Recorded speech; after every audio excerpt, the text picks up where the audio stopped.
Dental school, dental school. Those are the words that many people have when they want to become a dentist. Stay tuned as we talk to another one. Yes, another one. Another student who's going from pre-dental to now to an actual dental student and how he did it. Stay tuned.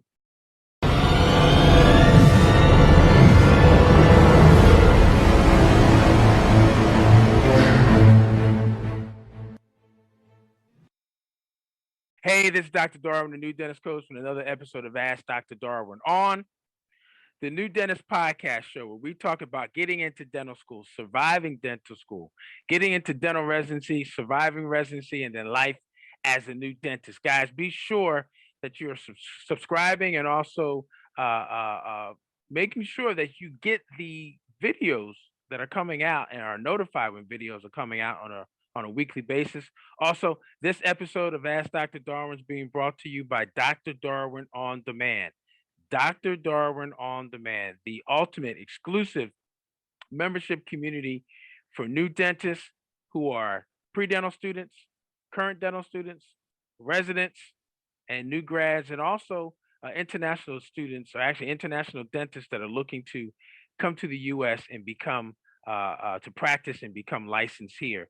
Weekly Q&A, lots of great camaraderie, sharing of information and ideas, and also a monthly mastermind. All of that is part of Dr. Darwin On Demand. So for more details, go down below to thenewdentistcoach.com/on demand. Again, thenewdentistcoach.com/on demand. And we'll see you in the network real soon. So today we're joined with student doctor Kenny Jones, who's a step closer to realizing his dream and becoming a dentist. And we're going to be talking about how he did it, talking about his most recent success in getting accepted into dental school and how he did it. And he's going to share some tips. So be sure to stay all the way through so you guys are listening and you're getting these tips and advice and some good information. How you doing, man? I'm doing great. Thanks for having me, Dr. Darwin. Hey, man. Thanks for coming on and being willing to share your story. So please introduce yourself and tell us a little bit more about yourself for those that are meeting you for the first time.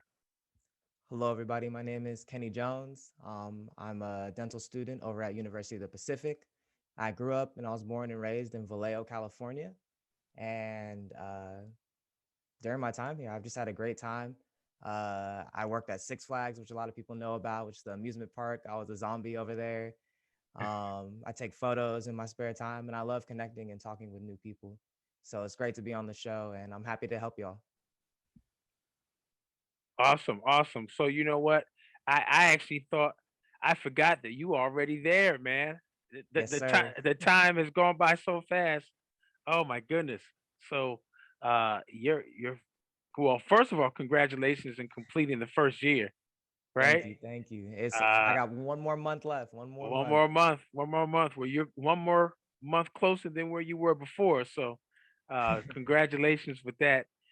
So let's just dive into it, man. So why dentistry? Why did you pick dentistry? Yes. So for me, going into school, I was a first generation college student. Um, my family really didn't have like a direction for me. They just knew that healthcare was going to be something that might be do well for me. I love helping people, so that's why I went in that direction. And I ended up talking to my dentist because I told him I wanted to be a neurosurgeon. And he was like, that sounds great. And you could do it, but you should try out dentistry. And since that was my best lead, I said, okay, well, let's go see the pre-dental club at my school.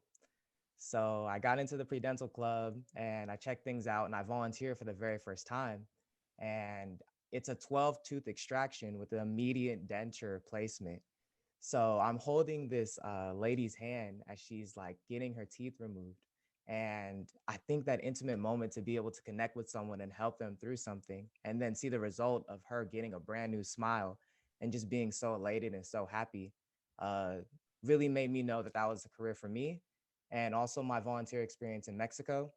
I had the opportunity to volunteer in Mexico for 3 years with the Flying Samaritans group of UC San Diego, and we were able to help and do a lot of procedures for over hundreds of people out there.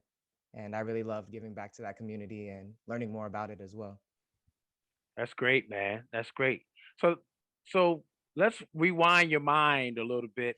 And as you were, applying to dental school, when did you like start your application process? Do you remember, when you started putting things together and realizing, okay, I got to do this, I got to do that. When did you start with the application process?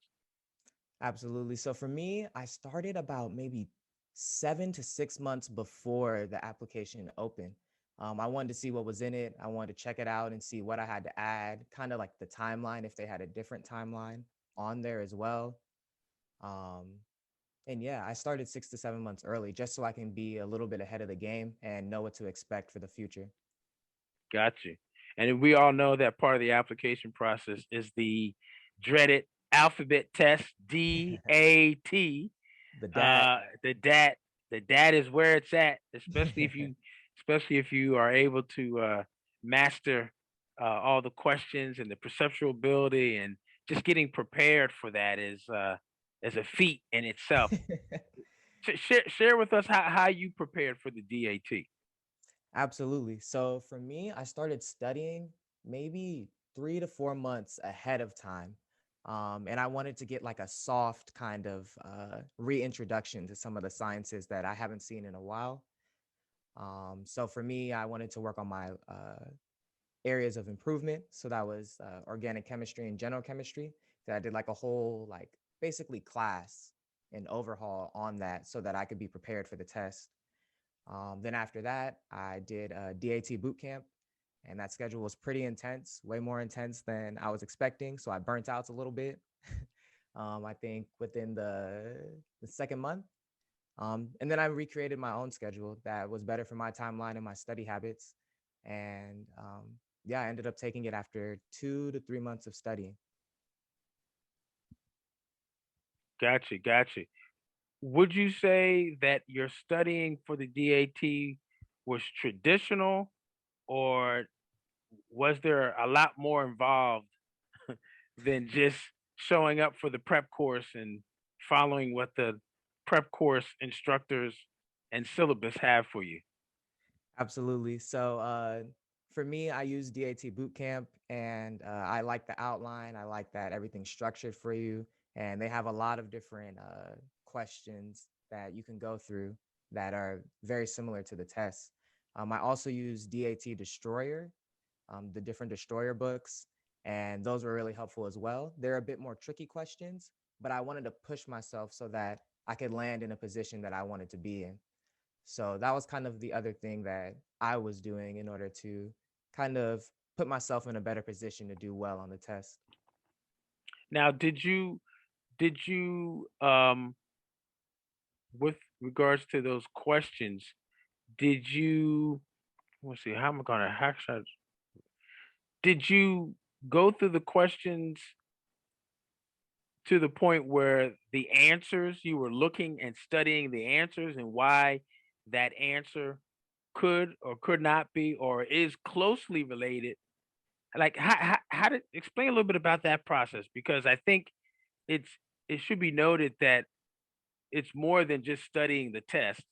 Right, It's more than just studying the material. right. So kind of share your thought process, and what was your experience that worked for you.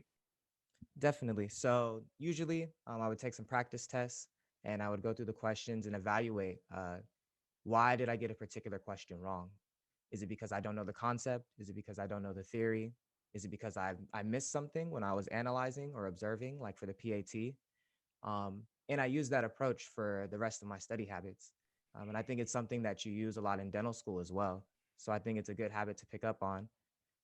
So with that, I would go through the questions and kind of do a process of elimination of whether or not this question is these answers are related to this question. So I can kind of make it a 50-50 shot on why this answer could be correct.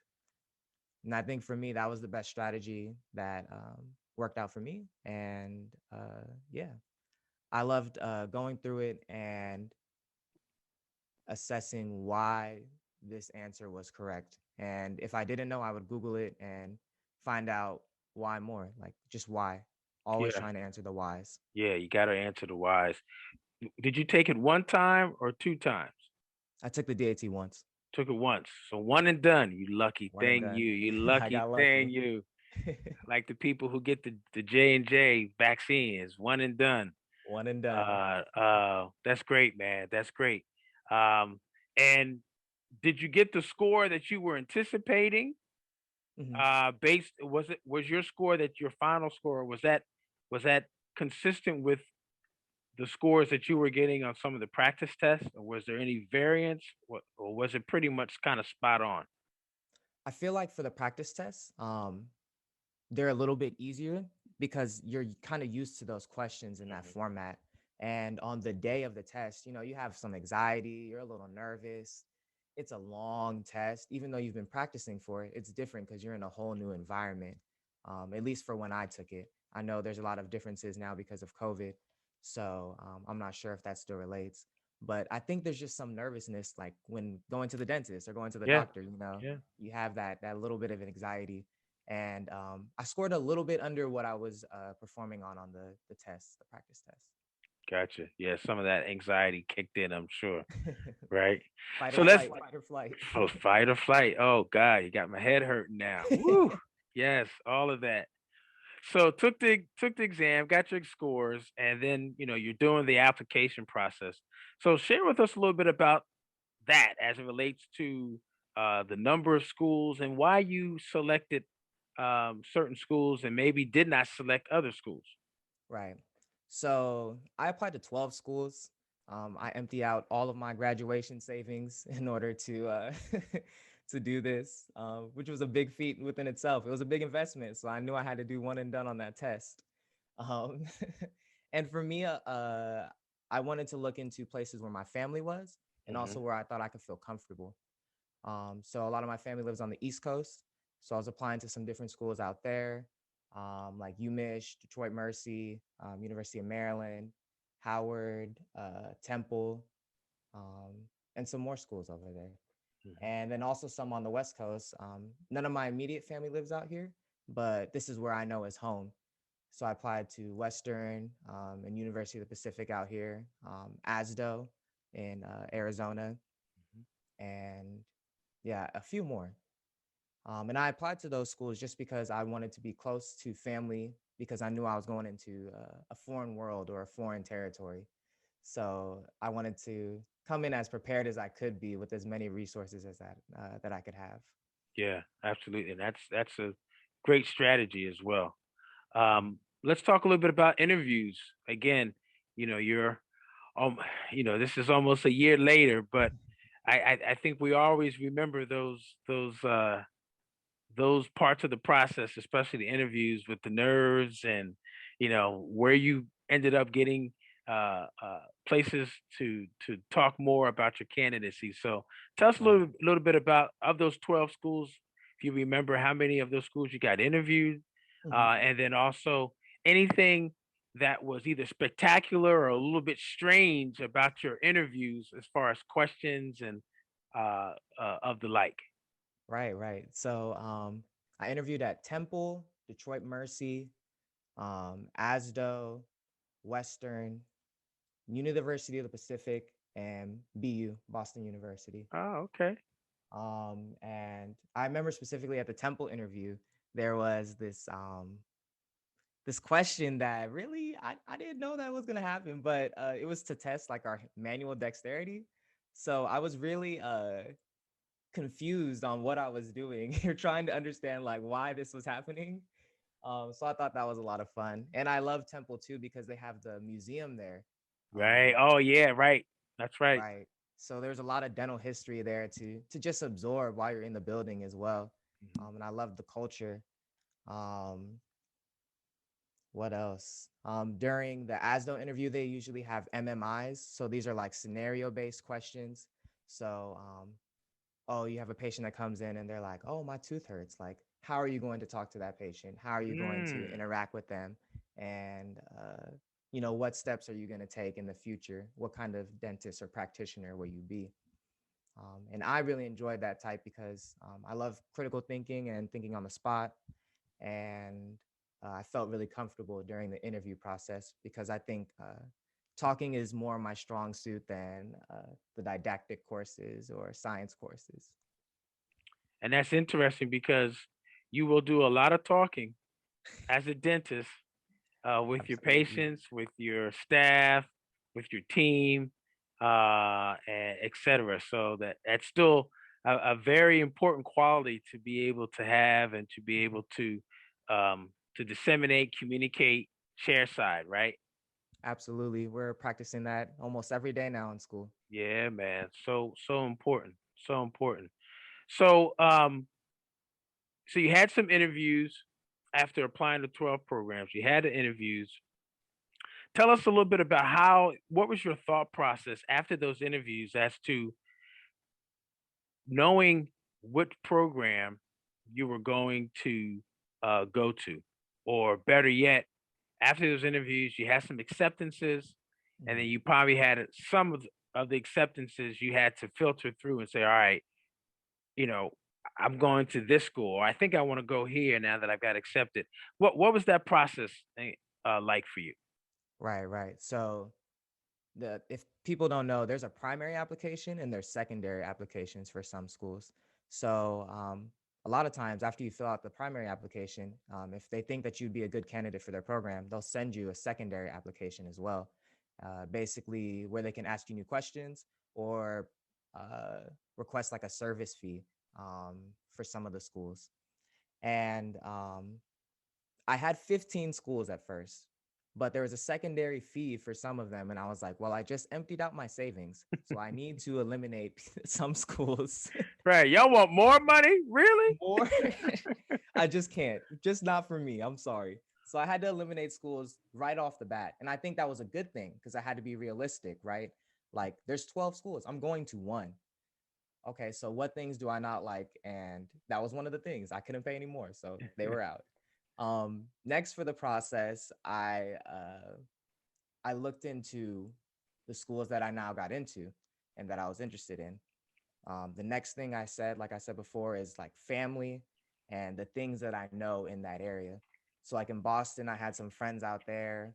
Um, Tyler and Tyrell, I think you know them. You've talked with Yeah, them. yep, Yeah, yeah, yep, yeah. And they yep. were able to show me around and stuff. And it's good to have those people and like be in the network so you can learn more things about the city and where you could potentially be living for the next couple of years.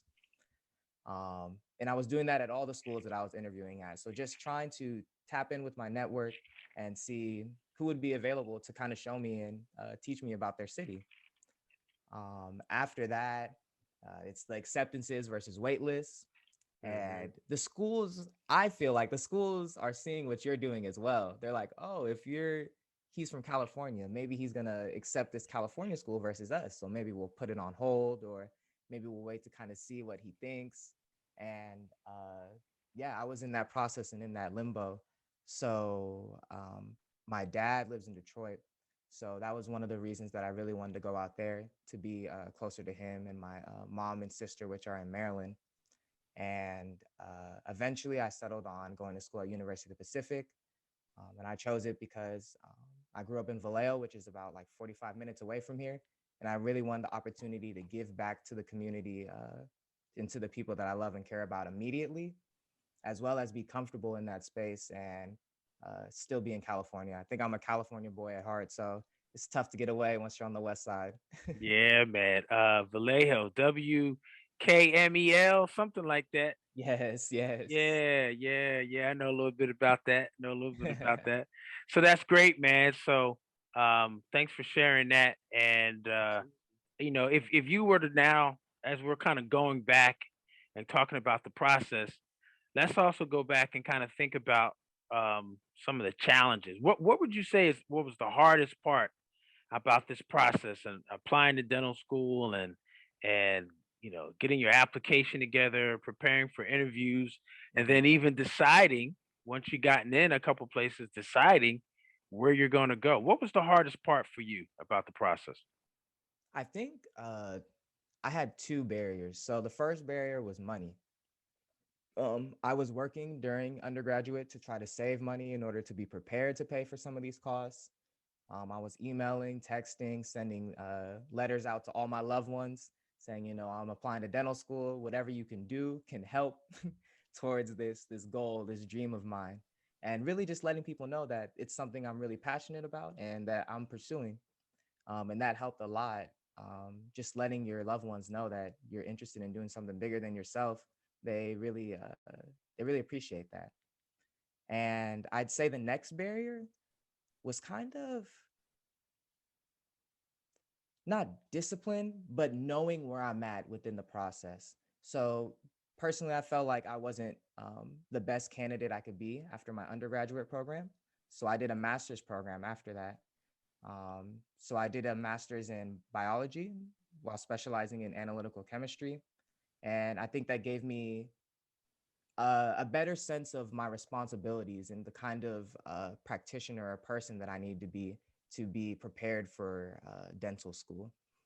There's a lot of responsibilities that I didn't have in undergraduate, which kind of helped my transition into coming into dental school and helped to keep me organized, which was something that I feel like is a little lost when you're an undergraduate. You're trying your best, but there's events, there's your friends, there's all those things. And I think Lots of that helped me. distractions. Lots of Lots of distractions. distractions.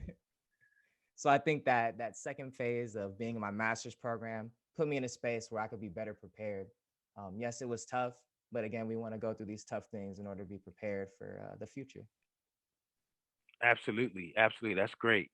So here you go, guys. This is the tips, advice. So, Yes. student Dr. Kenny, knowing what you know now, what you've experienced, um, what would you do different if there was anything about your dental school process, or or what are some tips and advice that you would share with some pre-dents who are listening and watching right now that are like, Yes. you know, trying to get to where you are right now? Um, First advice, rest, rest. Please sleep, y'all. I remember being so burnt out on the 8-hour days. Like, just because they recommend 8-hour days does not mean you personally need to do 8-hour days. Please drink water. Please hydrate. All those things. Take care of yourself because that'll all come back later.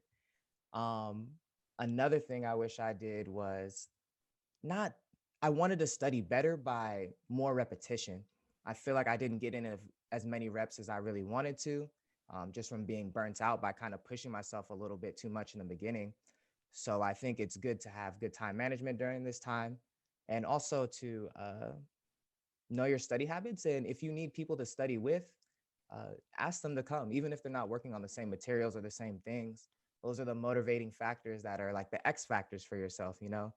Um, do what's best for you. Don't think about how everybody else has done it. Um, let's see. And one more tip, I would say during the interview process, just be yourself. The schools really want to see you. They want to see the person that they are. They got this application, they read this letter, you've met all the criteria. Now show yourself, show the personality, show the dentist that you want to be. And try to relax. I know everybody says relax, but definitely try to relax because everybody understands being nervous. But this is how they can best know if you're right for their school and if you can know if you're right for that school as well. You want to give your most authentic self when you're in that situation. Yeah, and you're right. You touched upon something very important during the interview. Mhm. Try to be relaxed. And the only way you can be relaxed in the interview is if you're prepared for the interview, meaning Right. you've gone through maybe a mock interview, and you're being comfortable, or you've had lots of repetition, Right. and answering questions and talking to people and explaining this and sharing and communicating, right? All those things, Absolutely. yeah, all those things that you can practice so that you Yes. feel more, you know, stable and relaxed. And yes, your adrenaline is going to be flowing, but it doesn't have to be up here. It Right. can be right here, you Right. know. You mentioned mock interviews. Ask your best friends, the people that know what you're trying to do and know what you're trying to accomplish. Yep. Or even that person in your club. Like let them know, like, hey, like I'm preparing. It'd be Yep. cool if you can just interview me and ask me some of these difficult questions so I can know what to say and how to form it. what my Yes, face looks like when you ask me something. You want to kind of exactly. know those things. Yes, You go like, use this to help you with it. That's right. yes, So you use can see. all your resources, please. Well, man, I will tell you, this has been a great resource. You're a great resource for a lot of the pre-dental students that are preparing to get to where you are right now. Continued success. What's the best way to get in contact with you if people have more questions? Yes, so you can find me on Instagram. My Instagram is at underscore Smiles Jones, and feel free to message me at any time. We are constantly taking tests, so I just want to put that out there. But I would love to get back to y'all and help you out with the process as well. It's a big feat, but there's a lot of love within the dental community, and we're all here for each other. Got that right, man. A lot of love and a lot of love to you too, man. Thanks so much for taking out and carving out some time to kind of add back to the village, right? It takes a village Absolutely. to get through this process, not only in dental school, but after dental school when you get out too. So that's our time for today, man. Thanks everybody. Thank Love, you. peace, Love. and smiles. We'll see you guys on the next video.